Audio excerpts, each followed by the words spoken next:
гість на щастя завітав. Як Ізавітівщина сказала, як сонненьке прийшов в нашу аудиторію. І зараз будемо його слухати. Він, може, скаже нам кілька слов, почитає вірші, а потім пишіть свої записки, свої питання задавайте. Самое легче. Дорогая наша опора нации, надея нации. Потому что только нация и держава может триматися только, так сказать, на мові. Тому що мова визначає свідомість, мова визначає що. Тому що недаремно комуністичний режим так змагався з національними мовами і видумав на вот такую общность, новая общность советский народ. И был уже такой лозунг: мой адрес не дом и не улица, мой адрес Советский Союз. Но это называлось в народе, это говорит, песня алименщика. Я с великим хвилеванием, но я не буду уживать слово, потому что было такое российское слово «волнительно».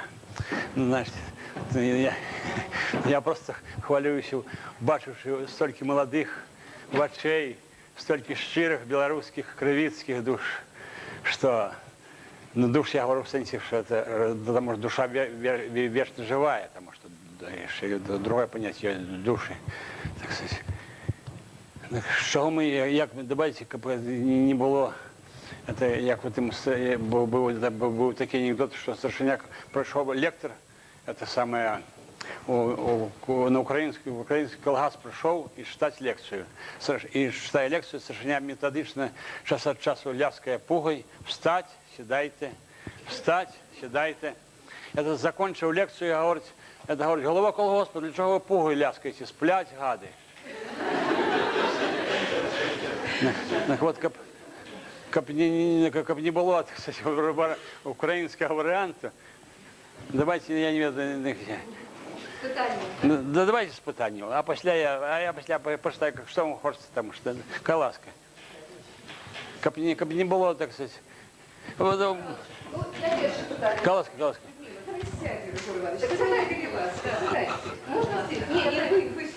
Ай, ладно. Не, я ще можу стояти. Розумієте? Микола Іванович, як ви придумували назву для своїх книг? Як ви вибирали, яка виходить назву? У вас тільки одне слово називаються книги. Ну, розумієте, справа в тим, що Бог мені дав маму. І на диво мама моя заховала, мама, видать, так сказать, повинна була бути. Там, в этом регионе, где все вынищалось, мама неимоверно, глубинно ведала кривицкую белорусскую мову. И до этого часу мне каждый день проходит в голову слово, я вот там в 4-м томе, там у меня там ковалочек есть, шавушатский словосбор, я каждый день мне пойдут слова. И вот я сами проходит некоторых, разумеете, потому что я просто живу, можно высокопарно говорить, что живу словом, потому что это уже вырос, такие обстебали, что это самое. Ну, короче говоря, слово для меня живое, и я пока лечу белорусское слово, так сказать, коли вспоминаю, и я живу. До речі, я практично, що у Мінську я лічу, що я прожив як на квартирі. Все одно я живу там, в Ушачах. Я живу там, на своем хуторе, Верасовочка, и с своими соседями, своими земляками, я их всех помню. А тут я просто як у гостях. Ну, пока не пойду туди вже до своих земляков. И с каждым годом все равно ближе земля, это ближе, потому что остатнее. Ну и дальше я говорю, что коли поховали меня побольше с мамой, потому что в советский час была целая проблема похования, где поховать. Лежить небожчик на куте, там могут мухи уже ходить, но не ведают, где ховать. Потому что кто подписывает некролог? Коли подписывая первый статская компартия Беларуси, значит, московский могильник. Коли подписывая стар по идеологии, тогда полночный. Ну, а коли подписывая какие-нибудь там Петрашкевич, ну, тогда уже зовсім. Розумієте? Так що, і, до речі, до этого часу ще сталася ця заведенка у многих людей. От, а де поховають? До речі, вельми цікаво, що тільки зараз огляділися, що вельми здорово названий московський могильник. Нікому не дійшло. Это що говорили, московське, вельми важно, що було московське? І могильник московський. Вот только недавно спохопились, так сказать, что это называть усходним. То же самое, как у Владимира Ильича Ленина зашпилено палето на дамский бок. Поглядите. До этого сейчас никто. Свой час тогда боялись признаться в этом, потому что голова полетела. Дальше про помники. Мне подобається, як своїх щабров азербайджанців, ну як почалося трошки, я приїхав к їм, він говорить, а там Баку подковий. І на цим Баку Кіров. И Киров, так сказать, метров 25-30, ну, там даже не шкодовали металлу. А после я говорю, а где Киров? Понимаешь, он был, это настолько достояние большое, он был в аварийном положении, мы его взяли на реставрацию. А второй памятник Кирова был в скверке, кто-то ночью украл. Вся проблема вырешена. Но у нас же, так сказать, я одно интервью читал, что если мавзолей будет разрушен, то я беру мавзолей в Минск переносить. Ну, 10 тысяч спрацовников, которые працуют там на этой капроновой кости, ну, хай кожному работать треба. Григорій Іванович, а з ким з письменників ви сябруєте білоруських? С усими.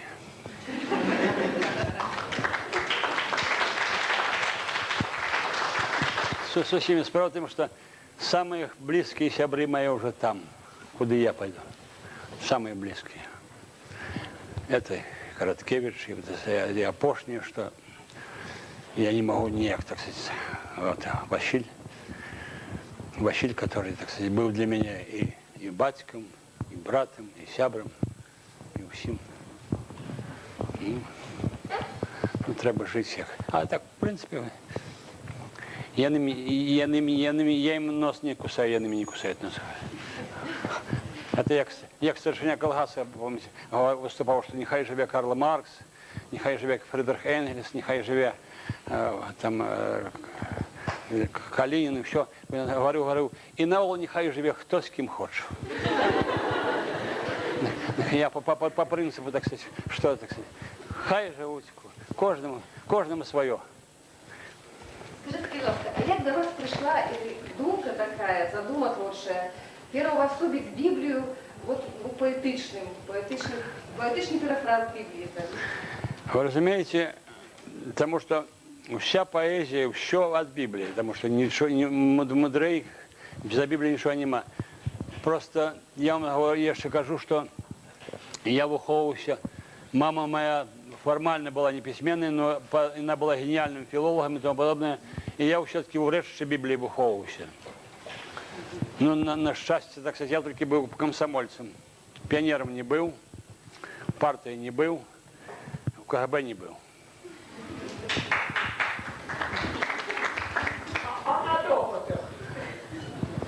Ні, я, до речі,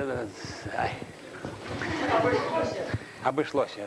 Я тут тільки писав вірш, який подобався КГБ. Не вірить ні в які леки, стукач хоть от безсилля вия, бо знає органи безпеки мацнейші за половые.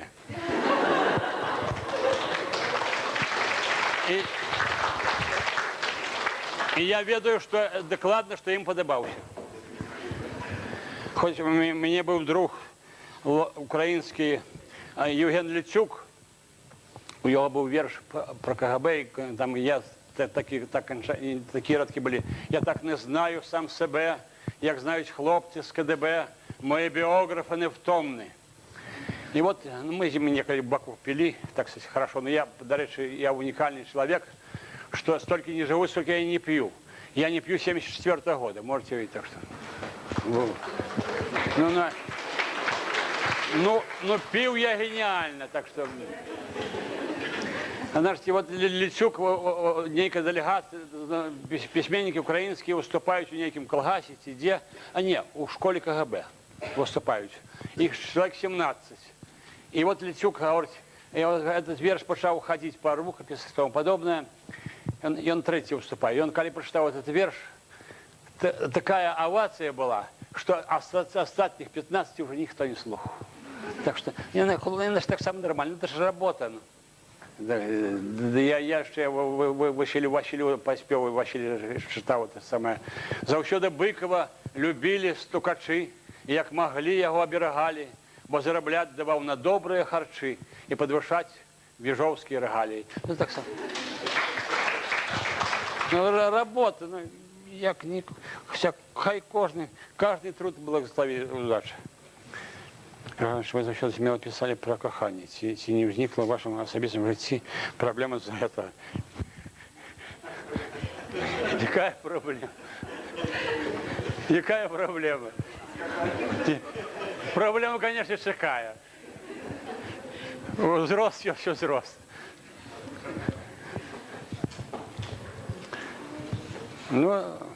Ну, я завжди писав те, про що я думав. А вже як це виходило, друга справа. До речі, про кохання навіть при комуністах не було указання.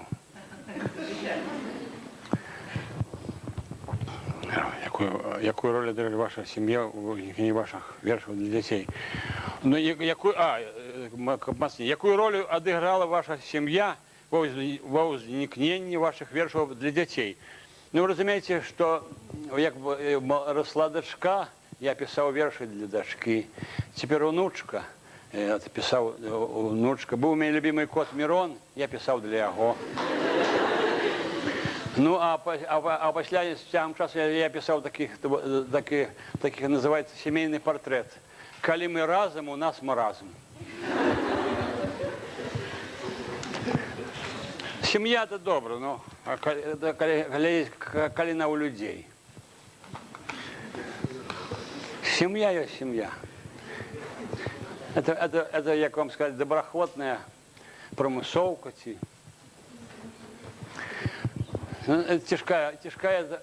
Самая тяжкая праца – это семья. Хоть генерал говорил один, коли бы кохання не было працы, я бы солдат менял.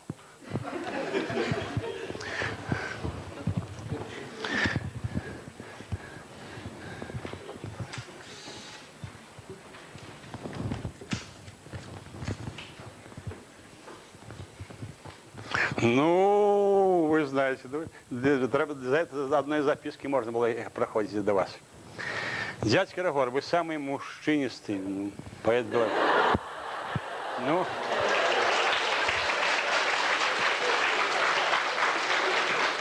дякую. Когда говорите, уважили, поет Беларуси. Я старая карга. Слухайте, далей. Вам зайздрошчу, мне 19 годов, а вы уже идете. Вот, молодь, подпись. Девка своей годовли с самой щирой симпатией.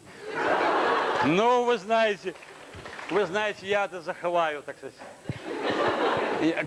Коли кто будет сомневаться, это мне будет як индульгенция. Як пропуск. Дякую вам, великий. Но коли вы себя называете каргой, значит, вы не отчуваете каргой. Той, хто, так сказать, Беларуська товариш шмат змрочного, ці не треба спеціально писати про веселое. Ви розумієте, що життя, що чорно-біле, змрочне у кожному житті, у кожній, ці про соціалізмі, ці про колхозному соціалізмі, кожне, так сказать, и про капитализме, и в Америке, так сказать. Завжди у нас дома говорять, що як ти живеш, усе як у людей. І в этом виразі він бицем вираз такий обаяковий. А на самій справі, що все як у людей. А у людей, тому що любому здається, що у його горш, так сказати, а у другого лепше. А тому, на цьому побудоване життя. Безумовно, конечно, коли зусім голову вешать, так сказать. Треба в самые сброшенные часы, так сказать, веселые. Возьмите в концлагерах, так сказать, и тому подобное. Был фольклор веселый, фаличный, веселый, и всякий, так сказать.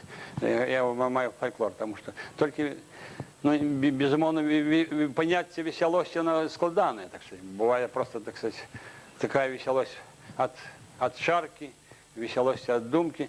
Короче, кажучи, треба було і веселе, і сумне. Все як у людей. Шановний Григорій Іванович, як ви лічите, чи зможе література обходитися без супротистояння літературних батьків дітей? Ну, це вічна проблема. Ну, не треба, щоб молодіші глядели в рот старейшим. Я не за це. Хай доказують. Это у нас некогда дома говорили, что вольному воля, спасенному воля, спасенному воля, а ошаленому рай. Так что, розумієте, треба безумовно супротистояння, і вони самі не зауважать, як супроти їх будуть стояти. Вы розумієте, так сказать? Это некоторые, головне, что вы ведаете, что головное не застояться и не состареть в сопротивостоянии.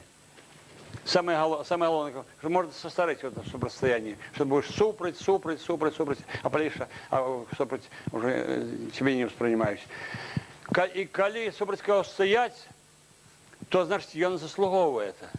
Потому что, разумеете, у сопротивостоянии это одночасово и это свержение себе, і опробовка сил, і, як вам сказати, такий неофіційний дуель, двобой такий.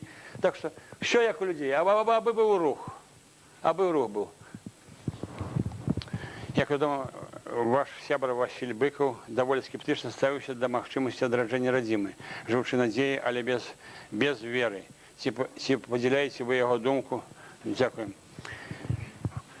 Василь, світлої пам'яті, ніколи не, як він сказав, глядів, треба відати його характер. Значить, справа в тим, що в этом таким свержении, что ничего не будет, это было некое подсвеливание и скосное свержение, что будет. Я, розумієте, що безвиходності у Василя не було. І я лишу, що завжди треба сподіватися на лепше. Я завжди повторяю, що білоруси – це експериментальна нація у Пана Бога. А коли робиться експеримент робиться на добрий виник. Тільки одно питання – кольки буде тягнутися експеримент? Вот я на таких позициях. Вот эксперимент, и приблизно такой думки был Василь. Так что, ну, разумеете, Василь був дуже тремтливий, дуже і кривдливий, ну, это вонковый, вот, и он, так сказать, это вот мне, как мы шли, он говорит, что и тогда во мне все затремтело. Это, разумеете, вот вонка вот такая, я быцем скала такая. Но и он все життя был под этим подтиском, по таким, и про коммунистах, и про колхозный социализм, про всех режимах Василь усім перешкоджав. Потому что он жив так, як хотел, и писал так, як думал. Розумієте, навіть було в этом самом, не в пресі було, що постанова там ЦК Компартії Білорусі розробити систему общения з Быковым. Так що на Василя працювали. Ну і от це його загартувало. Ну і ще я завжди повторяю, що Василь Быков був Богом дадений нації. Тому що калі ён быў звычайным чалавекам, ён давно б яго не было, на вайне сколькі. Ну, вы пачытайце вот яўныя доўгую дарогу дадому і тому падобнае. Я ведаю такі выпадак, што яму падскочыў НКВДист, и пистолетом ему трос, я тебя расстреляю. Через полгодины этому НКВДисту оторвало 2 руки. Это, разумеете, это же, так сказать, это же не выпадково. И во все часы для Беларуси Бог посылает такую фигуру, которая ратует нацию. Это вот Купала, это Короткевич, это Быков. Вот это, разумеете, но все-таки Бог нас любит. Я говорю, что эксперимент только сколько будет тянуться, это другая справа. Что? Ну может быть. Не, ну боской любови никогда не бывает лишней. Дмитрий Яковлевич, боской любови никогда лишней не бывает. Это же, допустим, вот мы по дороге вот ехали, я вспоминал, что была постанова, что партия торжественно провозглашает нынешнее поколение советских людей будет жить при коммунизме. Вот, и вот что такое, до речі, самая великая тема – подспудный антисоветизм. Разумеется, это много может. Той самый, допустим, Большовский билет, комсомольский билет. Жить застанешься, життя дорожей. Это же фраза зводить на нее все это было про комсомольский билет. Если, допустим, эта партия торжественно провозглашает поколение советских людей будет жить при коммунизме, и назначили 80-й год, уже все. И вот в той же час Короткевич пишет верш «Заяц варить пиво». И там, помните, кончается «Побачишь, не гони за псады, дай хоть на гэты миг спокой, повинна ж быть и у зайца радость перед холодной зимой». И не треба кричать, чтобы я супрать, тогда же не мог, так сказать. Тем больше я говорю, что у нас вот этот час такой добрый, что он показывает, кто есть кто, ну по максимуму их. И у нас целое племя выросло детей капитана Гранта с маленькой литеры, и профессийных белорусов. Ну и так само, потребные. Так все потребное. Все потребное. В свой час же были профессийные евреи, но теперь добре, что профессийные белорусы появились. И так само профессия. Нормально. Но и наш все-таки не дает триматься. Шановні сподари, з вашої творчості зрозуміло, що ви чоловік віруючий. Чи не хочете ви розповісти про свій шлях до Бога? Про яку роль ви відводите церкві одродження білоруськості? Дякую. Я вам казав, що я народився с Богом, беру на себе смелость такую, вельми пышно говорить, можно обрадовать трошку, что я до Бога. Я народился с Богом в души. Мама у меня была верницей, бабуля была униаткой, мама была православный, но такой стихийный православный. И я не ложился и не вставал без перекреститься и помолиться. Так сказать. Это вообще часы. Когда я приезжал домой, я все-таки спочатку кланялся иконе, крестился и тому подобное. Вера это все, так сказать. Другая справа, что не треба там ставить самое... Какая конфессия, я неколи говорю, что Бог один, а конфессия это профессия, так сказать. Ну, и, до речі, вельми цікаво сприймають саме. Я поэтому гляжу, як некоторые сприймають, особливо баптисти і тому подобное. Это чистая профессия, это так само, як професійні білоруси. Ну, не так само, хай живуть всіх. Тільки, конечно, вера тримає. И вера, ну, але ж ви ведаєте, у нас саме були акторка Стромського театру, отримуючи орден, і говорить, служу Росії, назначали його православну церкву в Білорусі. Ну, вот это я не розумію. Ти в Росії служиш. І до речі, і вийшло так, що православие московское разлива, это русификация. Это чистейшая русификация. Но я как бы не мог 2 слова по-белорусски сказать. что это такое? Тогда выходишь, заходишь в церковь, ему говорит, Христос воскрес, он говорит, спасибо. Ну, один товарищ такой. Православный атеист. Вот конфессия, якую я не разумею, это православный атеизм. Не ведаю. Советский человек, простой советский человек, другая справа. Хоть свой сейчас самый Слуцкий писал, простой советский человек не так уж прост. Но зато по полюсу гордо шагает, меняет движение рек, высокие горы сдвигает советский простой человек.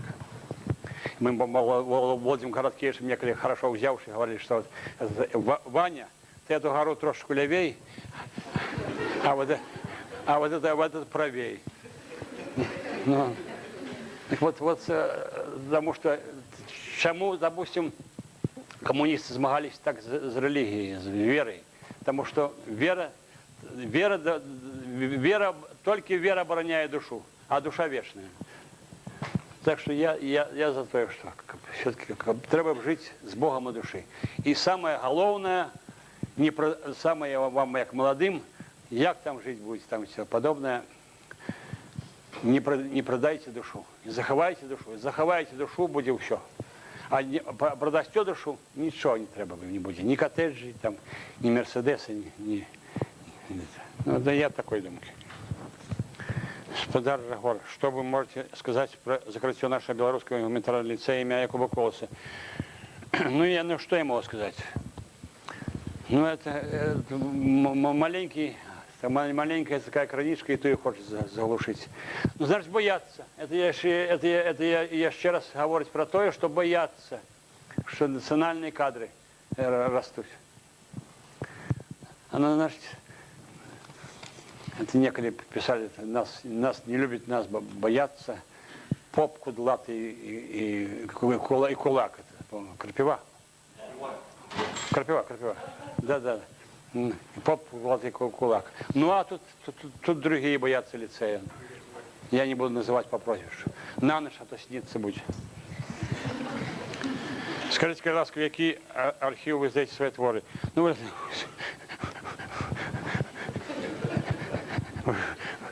вы ведаете, я не могу найти своих некоторых вершев, а какие там архивы. Потому что у нас есть люди, которые на архивы працуют. Ну. Да, ну и починає, що пронумеровано и тому подобное. Ну и что это? Я завжди кажу, вот недавно по московскому телебачению было, что пионер, не знаю, кто там, спитали, кто такой Ленин? Какой-то писатель.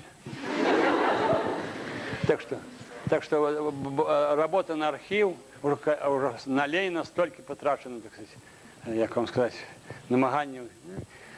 Останется то, я не помню, как, допустим, Короткевич працював на архив, ці Быков працював на архив, ці Михась Стрельцов. Писал, як писал. Потом, это Анатолий Белый, все там, про помник этому самому Быкову, он почти говорит, скажи ему, что я еще живый.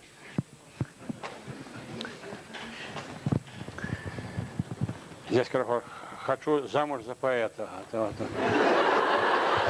Стираете подпись «Девка той же годовли». Ай, вы знаете, не раю вам за поэтом. Не раю. Левш бы, як в тем анекдоте, что ли, аби человек был добрый. За поэта? Не раю. Ну, глядишь, за якого поэта? Мне все равно мучится. Все равно вам прийти думать про то, что он гений. Ну, вот. Лепш хай он думает, и лепш он вам кланяется. А вы человек добрый, я еще раз вам говорю.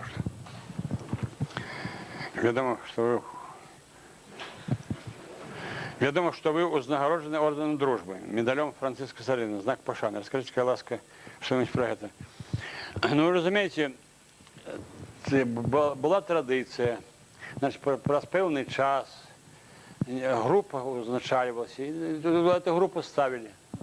Меня поставили в эту группу, которая, ну, знаю, знак Пашаны. Ну, отповедно это вся раскладка, так сказать, не от меня залежала, разумеется. Ну, давали. Но я больше за все рад ордену Трох Зорок латышскому. Вот это было, короче говоря, я нашел слово, поразнораться это было все. И столько за это было неприемності, в сенсі, тим, кому не дали. Альбо той лишив, що йому дали саме орден Дружбы народов, а он тягнет на орден Ленина. Это лепше за все мне рассказывали про деда Талаша. И он к этому самому, к этому, кто тогда был в Сестрорецка войну. Вот. Пономаренко. И он к Пономаренку пришел и говорит, что ты, дед, хочешь? Он говорит, дайте мне такую зорочку, как у Козлового. Орден. Он говорит, ты знаешь, дед, зараз с золотом тяжко. Мы тебе дадим орден. Ну, дали деду орден. После тут же деда говорит, что все ходят у скорних палито. Дед говорит, тебе палито. Это мне рассказывал Наум Кишлик, а он и дядька, как раз, як еврей, конечно, был интендантом. Значит, говорит, якое это уже не палито. Якое это уже не палито. Он говорит, вот такой, и по подлозе. Пономаренко говорит, пошить. И все думают, ну як же будет дед ходить в этом палито. Празднейкий час, бачит деда, он супер пижон, вот амаль до колена, так сказать. А говорит, что я дурный, я отрезал и продал на пироды. Так что белорусы, они народ веселый. Допустим, деда, и тогда деда хотели выкористать как агитатора. И вот он пошел на некий завод, когда оборонный, и вот ему рассказывают, питание, дед, як буде про коммунизм. Он говорит, як про Миколая, только без колхозов. И деда больше агитатором не брали.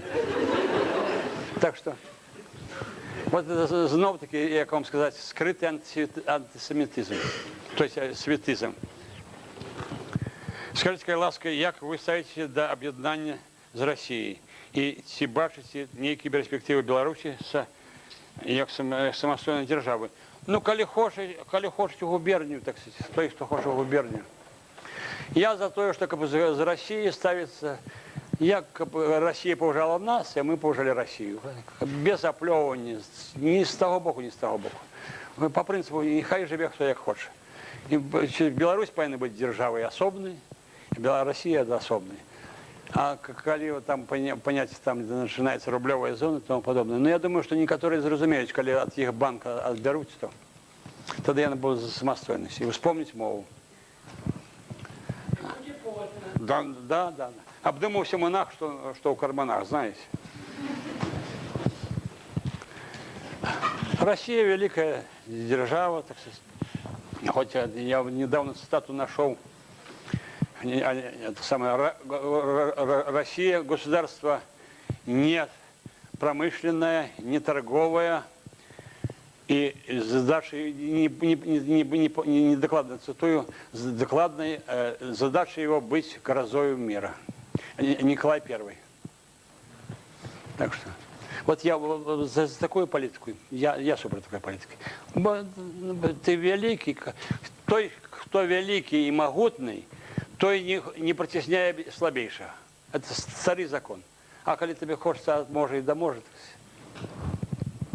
Дядько Григор, яку з політичних партій ви підтримуєте? Чи можете сьогодні назвати БНФ силу, яка підтримує національне відродження? Хто врятує Білорусь? Я з самого початку у БНФ. Конечно, неприємно, що розкол БНФ. Это старый принцип, а когда расколывается, тогда начинается, так сказать, кто собрать кого. Ну, вот, Зенона выслали практически, забить его было тяжко, так сказать, фигура была такая, Тимоши не поспели. Василя выслали, ну а после, так сказать, такая, ее такая понять, что дозволенная оппозиция. И ці узгодненая оппозиция. Хто вирятує Білорусь? Білорусь вирятує, так сказать, молодь. Тільки молодь. Національна, свідома молодь вирятує Білорусь. В першу чергу ви. Я тепер у БНФ, так сказать, так що я ніколи не вийду, як би там. Як ви розумієте, поняття білоруська толерантність? Це кротость, ці пристосування. Ці може бути дисидент, ці може дисидент бути толерантним. Ну, цікава річ. Толерантність, так сказать, вы розумієте, в чим справа? Що 200 років Беларусь, так сказать, свідомість білоруської, так сказать, білоруська, вона то з одного боку, то з другого, особливо Росія підмяла. І далі говорить про живучість білоруської нації, щоб здавалося, що коли б при таким натиску Беларусі могло б не бути. Вот, допустим, глядите, допустим, курды, вот у меня друг самый Шаркозян, их 40 миллионов. Кто знает про курдов? Раз нема державы, нема мовы и тому подобное.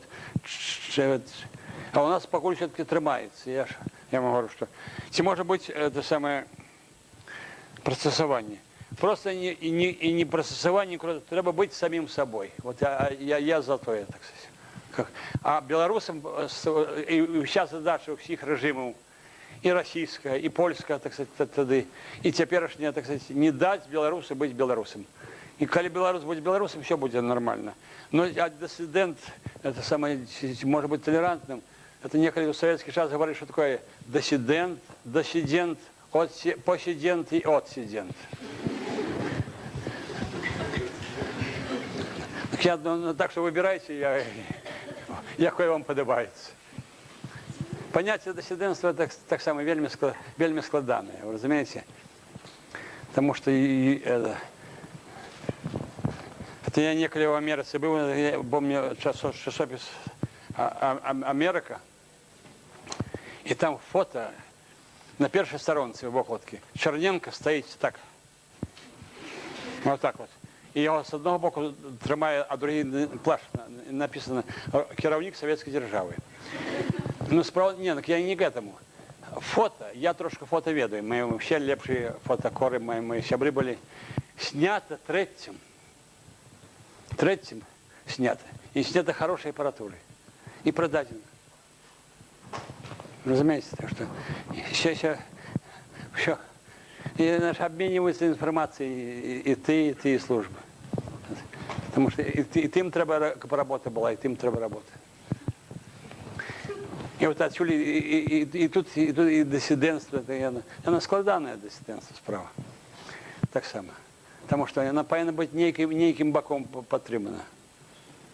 Ну, я не був їм. Тому що, як у нас там починають говорити, що ніякі, так сказати, дурні радки написали, що це диссидентство. Ну, це не диссидентство. Колоска.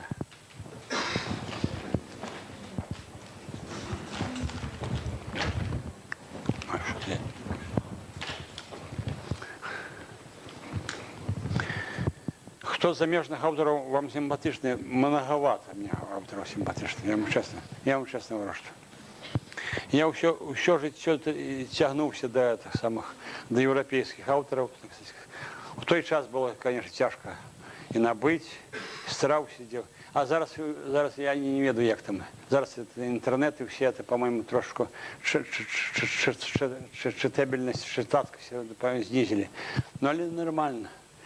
Но зато вельми хорошо, что эта сучасная техника, усе это глупство, керовников и тому подобное, оно на сайтах. Это вот одна радость. И все вот это самое изникнение этих людей наших и тому подобное, рано или поздно оно будет.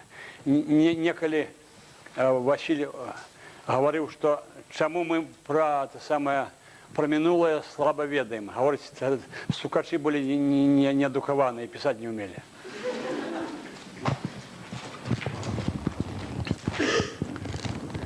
Господарогорці, як ви ставитесь до сучасних молодих письменників? Чи лишите їх вартими і здольними зняти, підтримати національний дух Білорусі? Дякую. Ну, тільки саме, це неколи Ульманіс у Латвії, як піднімав саме м'ясомолочний промок, я був лозунг Силвикс, Юса Наком, не помню дословно, у телятах наша будущее. Так я вот такой думки. Не, телята все, телята молодь. Конечно, только молодые, а не на тех же, так сказать, которые уже не помните, как его зовут. Да, абсолютно. Ну, это те, которые стараются, допустим, плануется сбор творов Быкова, так, ну, пику, так сказать, и тому подобное, а другие бежите, что, ага, меня ж не выдали, что, а? Ну, його Быкову ляжить, його видають. Ну і що, ну, я ще видадуть. А далі що? Это неколи он кривдились, что покуль Шемякин, Мыков, Быков завоевал Европу Быков. Вся надія на молодих. Вот я ще яркий приклад з ліцеєм. Ви розумієте? Чому ліцей закривають? Тому що національний. І чому душать молодих, так сказать. Потому что я говорю, что тих, которые небеспечны, их не зауважают. И коли вас будут душить, то ведайте, что вас ценят. Ну, это я так на полжарту. Но только, конечно, так сказать, потому что в обдымках можно задушить худшей, чем офіційних, так сказать, обдымках. Шановний Григорій, як ви вибираєте твори і авторів для своїх перекладів? Чи сябруєте ви з кимось з цих авторів? Ну, безумовно, я перекладав те, що мені подобалося. Некоторые, так сказать, были заказы в свой час, так сказать. Ну, теперь вот опошняя моя, так сказать, что я перекладаю, это Яндарбиева, Зелимхана Яндарбиева. Дальше видатніший поэт. Он имам Чечни. А вот это самое размова тем, что он террорист, это треба доказать. Это вообще можно повесить, так сказать. Повесить. Ну и это самое, и еще я вот недавно переклал римский триптих Папа Римского. Так что я перекладал две конфессии. Имама Чечни и Папа Римского перекладал. Вот такая амплитуда. Ну, у нас прибалты, у меня были сябры, так сказать. Ну, и теперь остались. Вот я в Вильнюсе был, вот двое живых прошло. А третий, так сказать, Кнут Скуйник там на этом самом, на летище. Но мне в перекладах что мне подобается? Я просто, моя задача просто больше по-белорусски вчала сусветной классики. Я не тримаюся докладно перекладу. В сенсі, я роблю, как бы гучало по-белорусски. Это спрячьте, там, насколько это близко. Ну, я безумовно, я не это самое, не так, что когда там стена, я буду писать, что это самое небо. Другая справа. Ну, дословно перекладать, зараз може компьютер дословно перекладать. Особливо вольные верши, верлибры, которые без кропок, без косок и тому подобное. Спокойно компьютер перекладе еще лепшим, чем некоторые тужатся. Ну, у меня принципы совсем другие. Я просто хочу как-то по-белорусски и по-моему было. Ну, это с пункту глядя теории или переклада, это может правильно, это неправильно, но я так уже. Ну, себе же поправлять уже не буду. Поздновато уже. Потом пишут еще записки, может, почитаете, да? Коласка. Что вам почитать? Скажите. Что душа просит? Что душа? Ой, душа много просит. Я, может, из неких новых сапожных.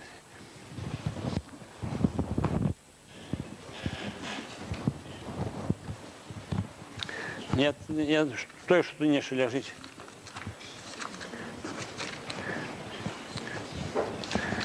Я вам почитаю еврейская такая песня.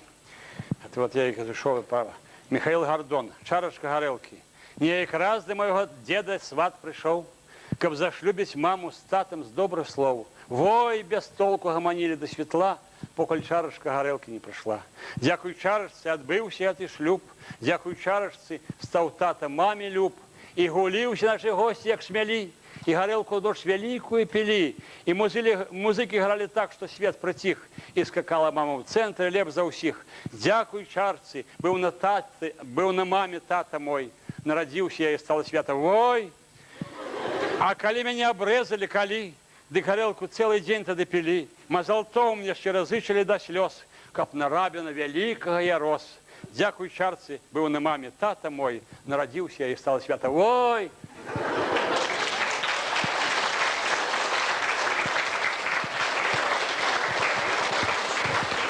До речі, половина євреїв не ведає тих пісень. Так що я некий єврей питаю, ведеш, говорю, не ведаю. Я говорю, ну які ж ти єврей? Это же одна такая представница, такое есть такое объединение холдинг Мейер, как называется? Холдинг Мейер. Написала письмо одному товарищу, и там было, что ну разве Карлос Шерман и Григорий Бородулин могут понять нашу с вами славянскую душу? Меня после пытаются говорить, что вы евреи, я говорю, что ну, я говорю, хай будет, наш за дурного не лишить. И мне самое недавно попалось у этого самого. И то чомусь вот все половинки, чвертки, я значит, страшно хочет быть русскими. Это мне попалась самая цитата Достоевского. За невозможностью быть русским стал славянофилом. Это дословно о бесах Достоевского, поверьте мне. Попутно я вспомню это самое, как я кое-что по принципу живу Твардовский. Коллега, наместник редактора «Нового мира» мне рассказывал, что Твардовского выкликали в ЦК, давали нагоняй, Твардовский выходил и говорил, как говорят у нас, белорусов, пережили лето горячее, переживем и говно собачье.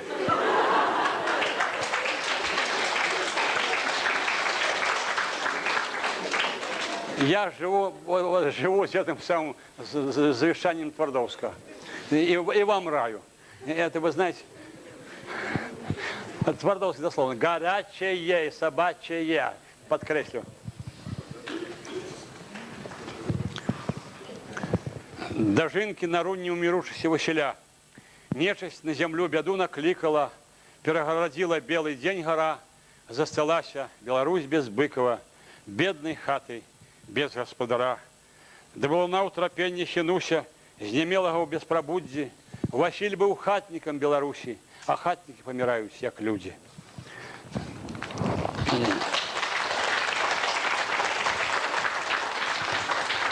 Я ще некалі Васілю на дзень нараджэння пісаў. Будуць часам ідалы раструшчаны, свет разумны стоміцца ад крыкаў, Васільком у жыце беларушчыны назаўсёды застанецца Быкаў. И вы знаете, пасля похлопать, а то коли буду короткий, читать это не треба, пасля разом. Такая, я вам почитаю поэму. «Мне тебе не стае, тае». Що?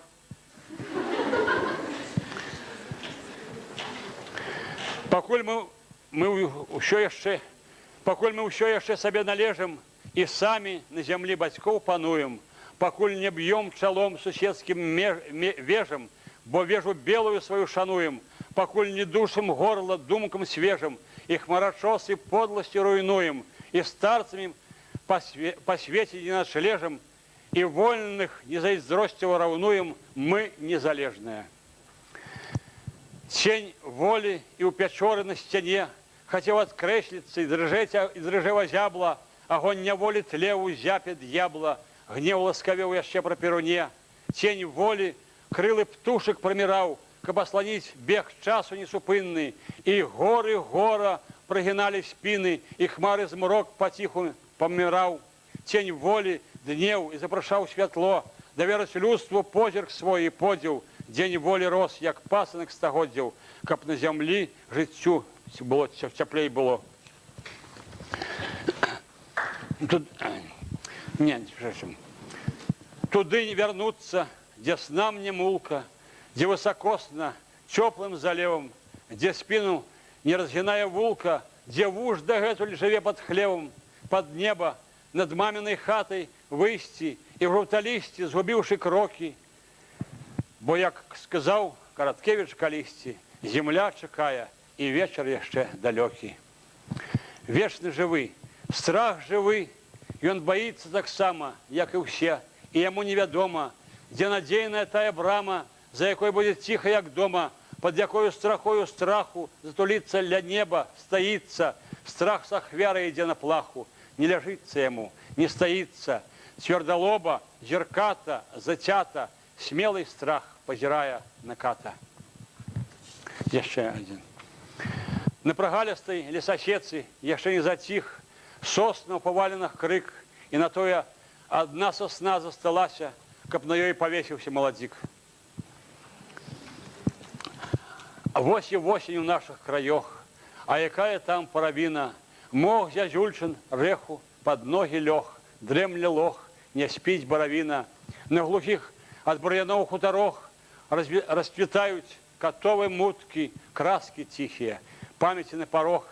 Осторожно ступают смутки, и дядовник у нерашушести за спиной, зацветая, як же Василью, ветровеи, глынувши воды озерной, вучится умовлять Василию. Альбомная, вот бачите, листопадец настрой, дробязинка любая, мне тебя не хапая, як коню мурагу, не тужу, не усыхаю, не ржу, не вздыхаю, не вздыхаю, не ведаю сам, тикахаю, ведаю, без себя не могу. Ну, по принципу, что не бойся, у старого гада кров грає биться в дичука.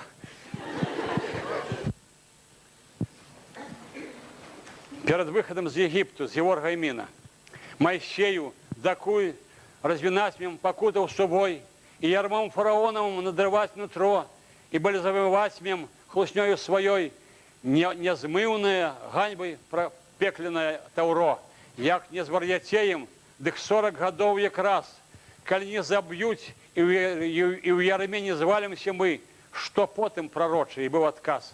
За 40 гадоў прывыкніце до турмы. Веселый верш. А вот глядите, як ничего в свете не изменяется. Это верш 765 года. Это з Дуфу. Калі ж бы литература хоть трошки мне стала подмогой, вызволила от службы вечной погоней за хлебом, сёння ж мое становішча подобно свою тревогой до чайки, якая мітаецца паміж землей и небом. Ну, сколько годов назад? Все ничего не меняется.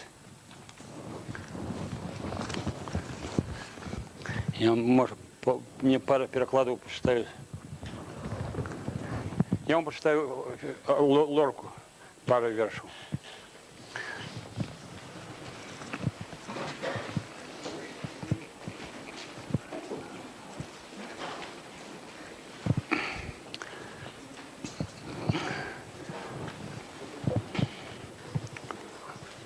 Неверная жонка от Федерика Гарсія Лорка.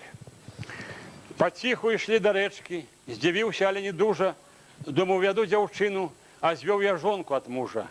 Было то ноччу в Сантьяго, сваё загадалі далі, ураз ліхтары пагаслі і светлякі замільгалі. На ўскраіне, быццам між волі, я грудзі крануў нявінна, яны расцвялі спрасонку, як белы букет язміну.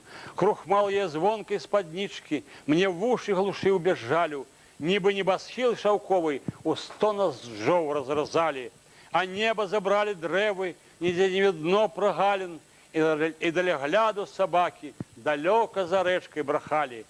Калі размінуўся з чаротам, з кустоўем, з калючай ажынай, даверыў шаптацца косам з мокрым пяском за сцяжынай, я гальштук распетляў нервова, зняла яна ў боры памалу, рамень з рэвальверам адкінуў, 4 карсажы здымала. нарцисс чи жамчуг пораўнацца, з целом я не можа, і шыбы пад променями поўні, так не блішчаць прыгожа. Біліся ногі, як рыбіны, што трапілі ў сеткі густыя, то спёкай блакітна гарэлі, то месячкам белым стылі. На самай гарачай кабыле, той ноччу я ехаў конна, на самай лепшай дарозе, навошта аброці страмёны. Не выдам, бо я мужчына, таго, што яна сказала, роза мяне прамушае паводзіць сціпла і стала. На золку, у пяску, у пацалунках ад рэчкі адвёў я ея. З паветрам на ўпартай дуэлі скрыжоўвалі шпагі лілеі. Я мужна, цыган фартовы, трымаўся і чуўся вядома, калі падарыў для швіва, ёй для швіва кошык ярчэй ад саломы. І не схацеў закахацца. На гэта была прычына. Ад мужа цекла да рэчкі, а мне сказала дзяўчына. Ну, бачите, як вам сказать. Що тое самое, тільки може тепер 4 корсажів нема. Тому що може тяжковато купити їх 4 корсажа. Я не знаю, сколько цена.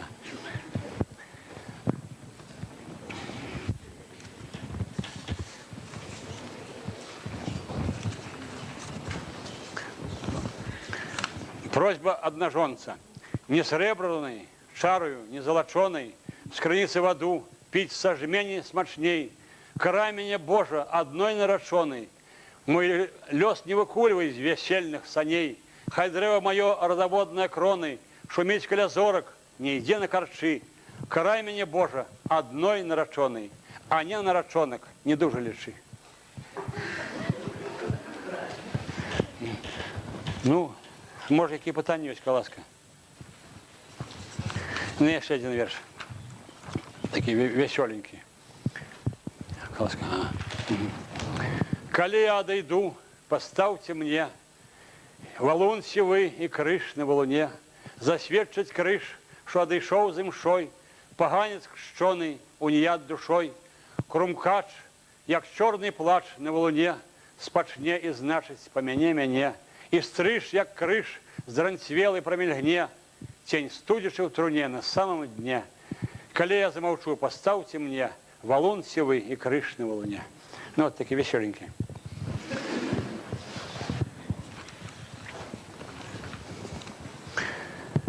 Альбо такі народ, сам народ зарабляе свайго караля, ці бога абранца, ці просто з руля.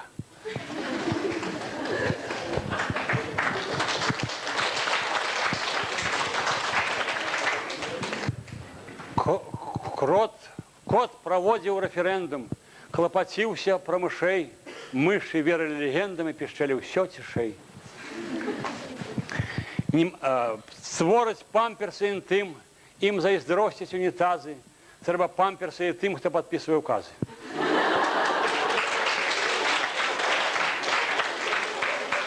Нема сумневу, ён даўно гатоў, указ чарговы, як заўсёды смелы, што трэба перафарбаваць буслоў, бо кожны бусел бел, чырвона-белы. Гісторыю не здзівіць дурыкі, яна асобая асоба, праходзяць рурыкі і шурыкі, як і здзіўленне ці хвароба.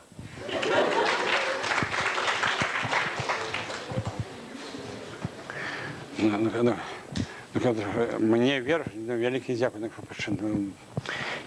Назноў няголенае неба павыпаўзла б шчаціне зорак выдатныя радкі. Маладзіковая усмешка іскрыцца шчыраю спагадаю. Выдатны верш. І мы жывыя, дзякуй Богу, святкуем волю з асалодай, ратуючы зімой калёсы, со смехом катимся в коляды. Выдатный верш. Ну вот вы говорили, что Каласка. Я думаю, что любой поэт подписался под вершем. Я просто с такой веселой зайздростью я лежу на этот верш. Дякую вам. Ну все есть.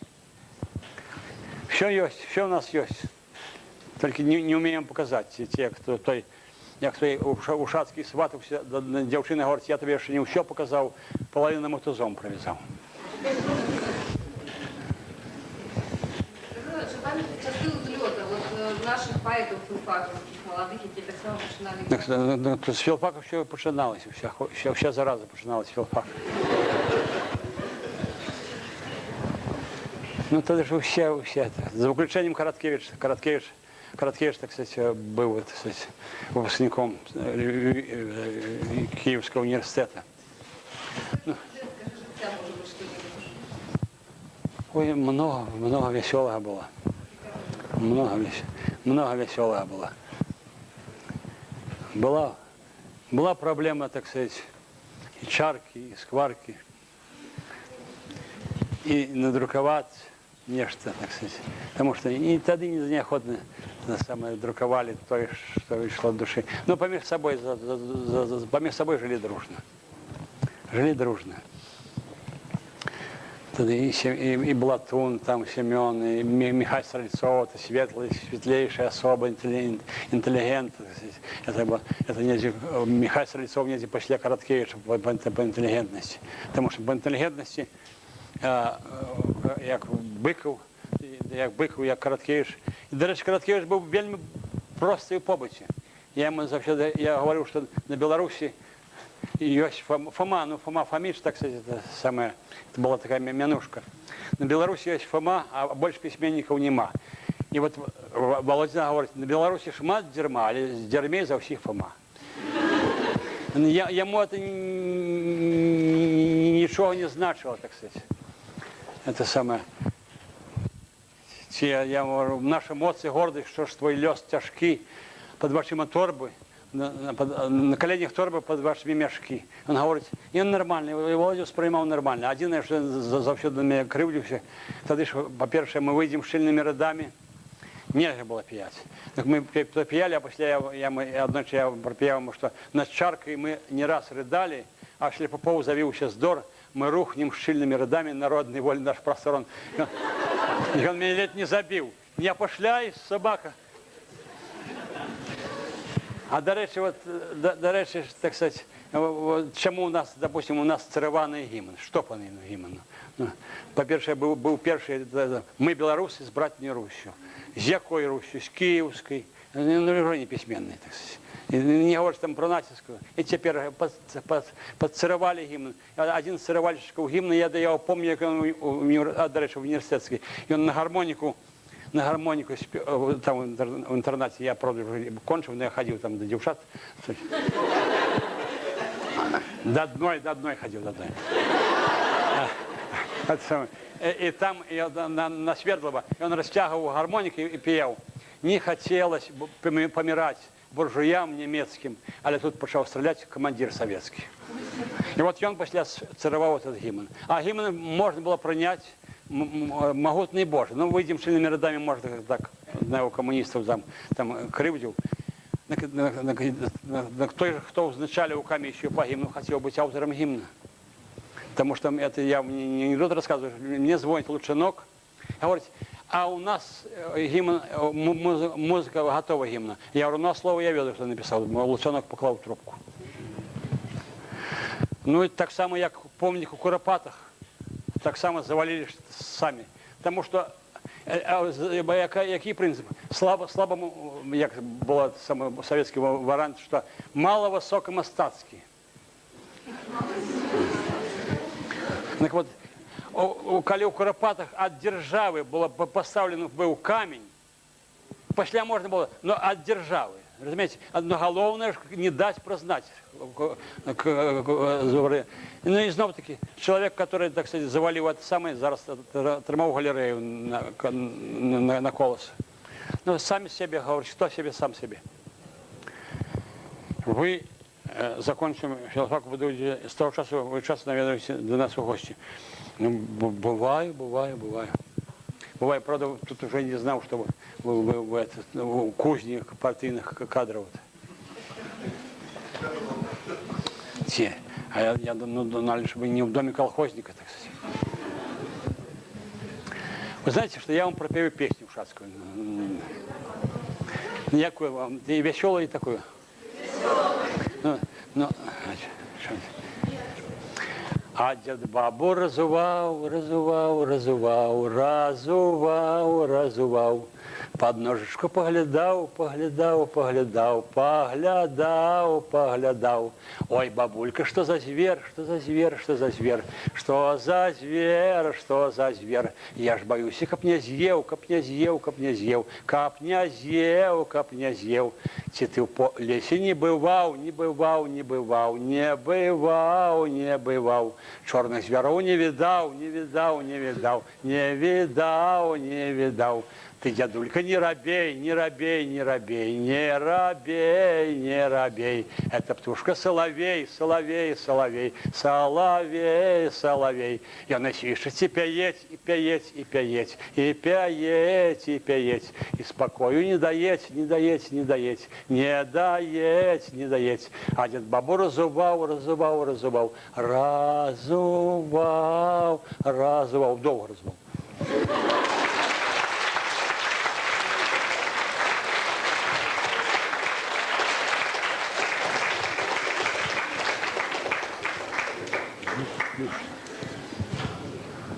Ну, давайте, как не было, давайте мягкую песню. Мама любила песню. До речі, я вырос под частушки, под пропевки, под песни. Допустим, вот я вот говорю, что мы вот сермяжная нация. Малого, коли переспевали, ему это подробязье, это самое, так вверх поднимали, как он мог на коне ездить. Как он был вершником, разумеете? Это такая деталь маленькая. Ну и коли малого подкидывали, значит, говорили, что велик расти девок басти. Ну, так само. Допустим, ну и так далее. Короче, я говорю, фольклор, вся наша тестамент. Мама эту песню пела. Ну, что у меня завсёды такую колоханушку. Люли, люли, люли, пошел кот у дули, поморозил лапки, скочил на палатки, стали лапки греться, где катку подеться, стали лапки сохнуть, треба катку сдохнуть. Будем лазню палить, катку лапки парить, катку лапки парить, катку хвостик править. И я вот своему любимому Мирону, до речі, помер, пошел вслед за Василем, пів'яв, він дуже любив эту песню. До речі, Мирону завсёды Василий передавал привітання і письмово, да.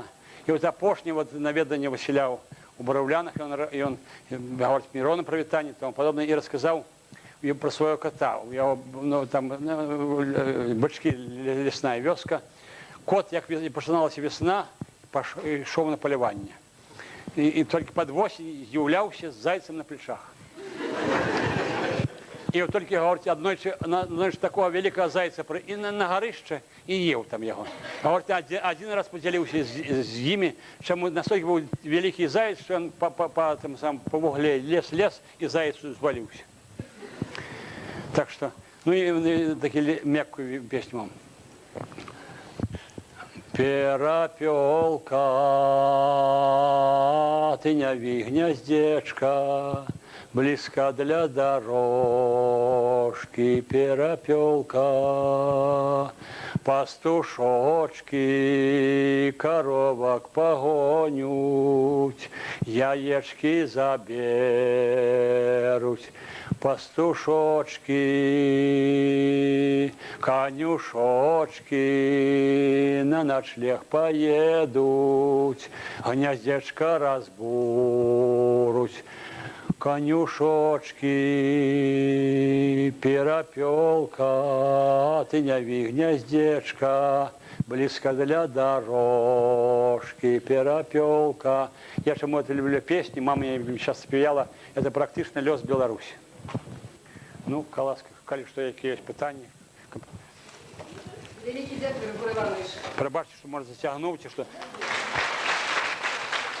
конституційні клітки вам вручаю. І зараз будете підписувати їм книжку. Дякую. Дякую.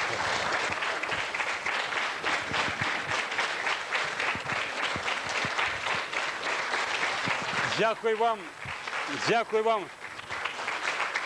Дякую вам. Дякую вам за вашу щирість, за вашу увагу.